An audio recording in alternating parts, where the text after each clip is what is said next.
Hey, it's Webs here with a new Hearthstone video, this time a video that was inspired by this poll. I made a poll seeing if people would be interested in seeing a theory crafting video on Kael'thas and the wacky combos that I could actually come up with, even though I haven't been invited to the theory crafting stream session, which should be starting in an hour after this video actually goes up. As I do like to come up with a lot of wacky combos, and I figured this would be a nice way to share some of them, even if some of them aren't that good.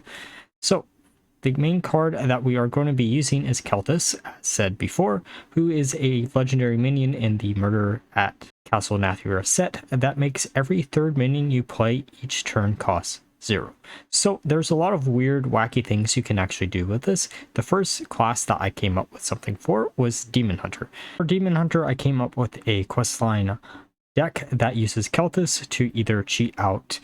a big Jace in combination with Bran Bronzebeard, so you can actually get double the battlecry off of it, or the other possibility that you can actually fulfill with this deck is to use Razor Glaive Sentinel in order to draw a bunch of cards, so you can actually draw into both Inquisitors and thus play them for free while doing 16 damage to your opponent's face, plus whatever other damage you can actually generate off of the cheap spells that you are getting off of the discounted part of your questline. This version of abusing Kael'thas actually allows you to abuse it in multiple ways while also not relying on too much of an engine in order to actually their individual combo, while also providing a really good win condition for a deck. Currently doesn't really have that big of a win condition, so that's why I wanted to build a deck like this. We're also using Renethal in order to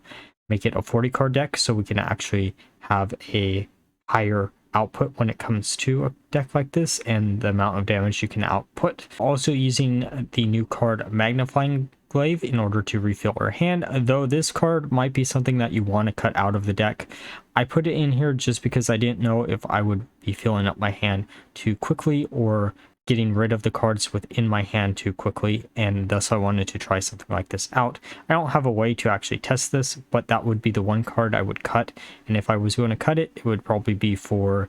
some other type of draw power or some type of AoE damage that you could actually fit in the deck. It really just depends. This is very similar to my Kael'thas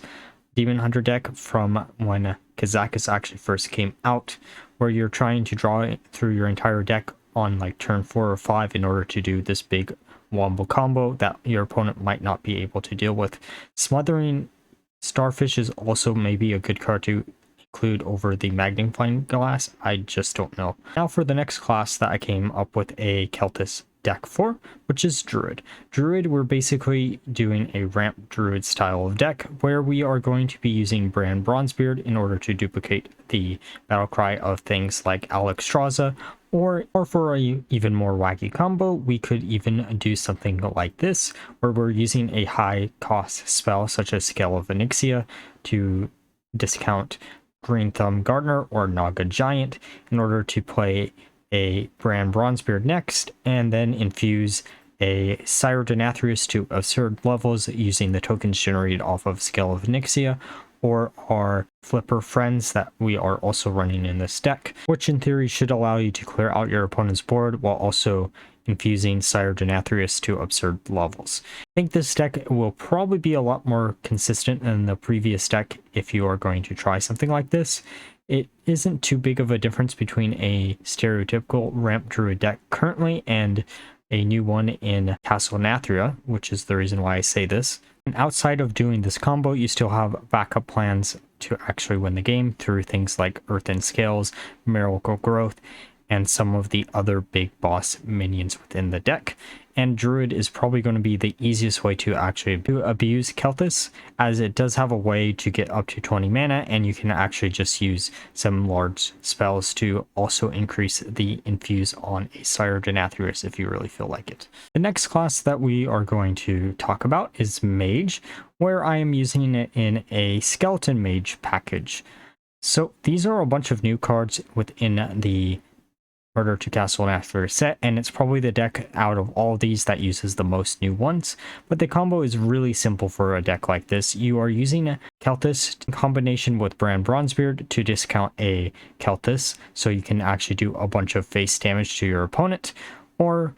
by discounting a Fire Eye in order to do 20 face damage in the same turn, while also relying on some Frost synergy and Hero Power synergy in order to survive until you can actually play down such a combo. I think this deck is probably pretty decent from what it is. You might want to try a 40 card version of this, but at the same time, I don't think you necessarily need to, just so you can actually get into your combo pieces even quicker. A 40 card version, you could in theory run more cards that would allow you to, in theory, discover additional copies of your key spells within the deck, but I think this version is probably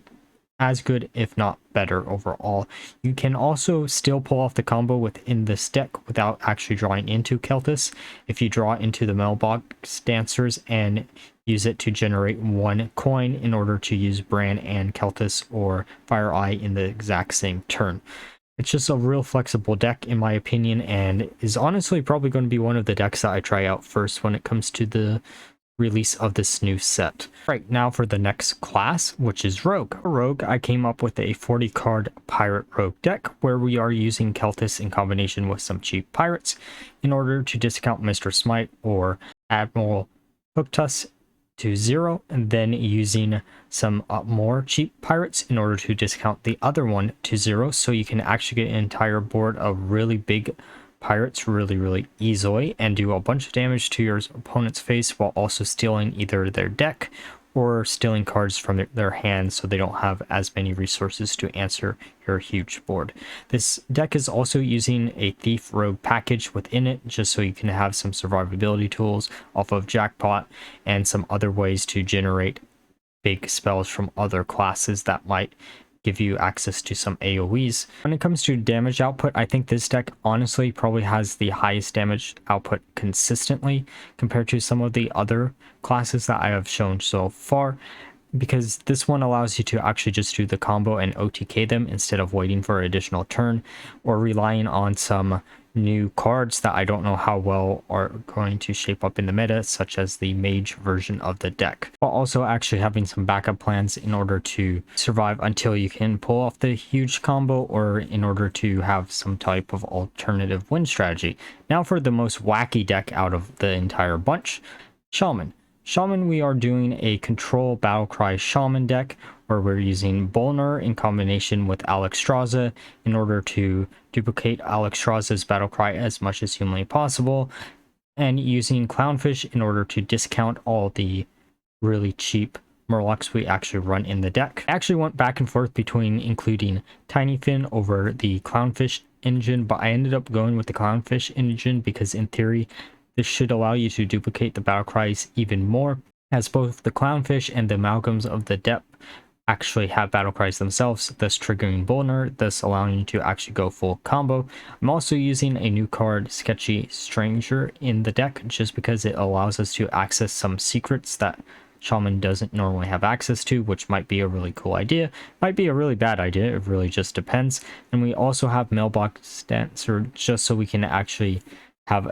additional mana in case we actually need it for some reason within this deck. Honestly, this is probably the deck out of them all that relies most on the combo to actually win. The other decks have a lot of backup plans, but this does have a lot of wacky possibilities that you can actually do through copying the battle cries of Alexstrasza through a bunch of different means. All right, time for the last class that I came up with something for Kael'thas, which was actually the very first one I came up with something. Warrior, we're revisiting my Trench Stalker OTK control warrior deck, where we're using Brand Bronzebeard in combination with Kael'thas in order to discount our Trench Stalkers to 0, or one of our other really good minions that have a really good battle cry, such as Captain Galvanger, Smater Ogra, or Alexstrasza. And once we discount our first one of those, we are then going to be using the Murloc Tiny Finnins in order to get another free minion afterwards. There are two cards in this deck that I am a little bit worrisome about, which is Conqueror's Banner and Decimator Ogre, both of which I wanted to use because they are new cards and I wanted to try something out that was new. Conqueror's Banner may be replaced by conditioning in order to increase the damage output of each individual Trench Stalker or your Captain Galvanger if that's the minion that you actually cheat out with Kael'thas. Because each individual conditioning, if it was cast at 10 mana, would be 6 additional damage per Trench Stalker. But I really wanted to try out some new cards, and that's the reason why I ended up going with this build instead. Alright, so those were all the builds that I actually came up with. If you have any other ideas about how to abuse Kael'thas as much as humanly possible, let me know down below. And if you enjoyed this style of video where I actually just theorycraft a bunch of decks before the set actually comes out, let me know too, because these are a lot of fun to do and I was kind of just winging it for this one. And like always, if you enjoyed the video, please leave a like, comment, and subscribe. Until next time, bye bye.